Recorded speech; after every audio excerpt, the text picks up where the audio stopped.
Bonjour à tous et bienvenue sur la chaîne autoplus.fr pour un essai un peu particulier puisqu'Alpine nous dévoile la version la plus radicale de sa gamme A110, à savoir la version R. Alors comme vous pouvez le constater sur les images, un gros travail a été effectué sur l'esthétique, mais il y a une esthétique qui cache de nombreuses pièces en carbone comme l'adoption du capot, du toit, de la lunette, du diffuseur et même des jantes entièrement en carbone qui permettent d'économiser près de 34 kg par rapport à la version S. Alors côté moteur, pas d'évolution, nous retrouvons toujours le fameux 1,8 litre turbo de 300 chevaux et il est toujours couplé à une boîte automatique à 7 rapports. Un gros travail a également été effectué au niveau des trains roulants. On a un châssis qui est beaucoup plus rigide pour gagner en efficacité et les amortisseurs sont même réglables pour s'adapter aux différentes contraintes des circuits sur lesquels on peut rouler. Alors côté tarif, Alpine n'y va pas avec le dos de la cuillère puisqu'elle est affichée à 105 000 €, soit 30 500 € de plus que la déjà très convaincante A110S. Et pour voir si ces prestations sont à la hauteur de son tarif, nous allons tout de suite prendre le volant et nous allons nous diriger sur la piste de Jarama qui est située dans la région de Madrid. Donc nous nous retrouvons sur piste pour évaluer vraiment les compétences de cette A110R.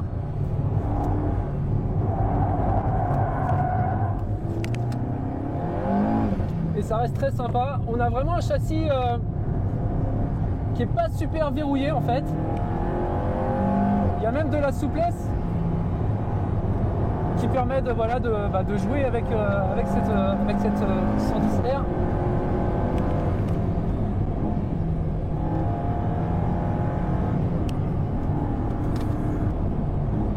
On a vraiment une auto qui est très très vivante.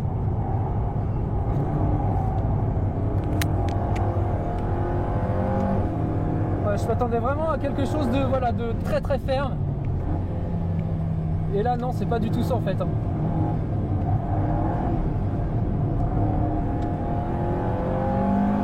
Alors tout à l'heure on évoquait les spécificités de cette A310, donc au niveau de l'allègement.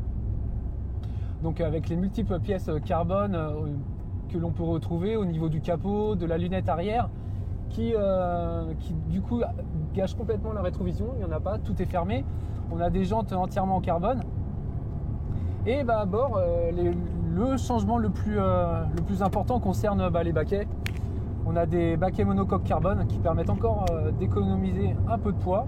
Alors il faut savoir que l'A110R profite d'amortisseurs spécifiques. Ils sont réglables. Ça se règle très facilement. Donc ce qui permet d'abaisser la voiture à sa convenance. Et on peut jouer également sur la rigidité du train avant ou du train arrière. Donc selon le type de piste sur laquelle on peut évoluer. Au niveau du ressenti, on a une voiture qui est très communicative. On a des mouvements de caisse donc qui permettent à la fois de contenir les éventuelles prises de roulis dans les virages, mais également de pouvoir jouer avec au niveau des transferts de masse.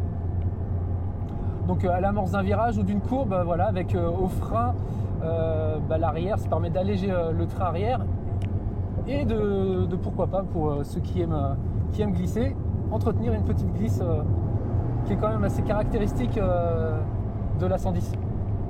Puis en plus on a cette sonorité du moteur qui ressurgit à l'intérieur, ces petites déflagrations lorsqu'on relâche les gages, je ne sais pas si on peut les entendre, mais c'est très très sympa. Voilà, ils ont réussi encore un joli petit jouet, cette Alpine A110R.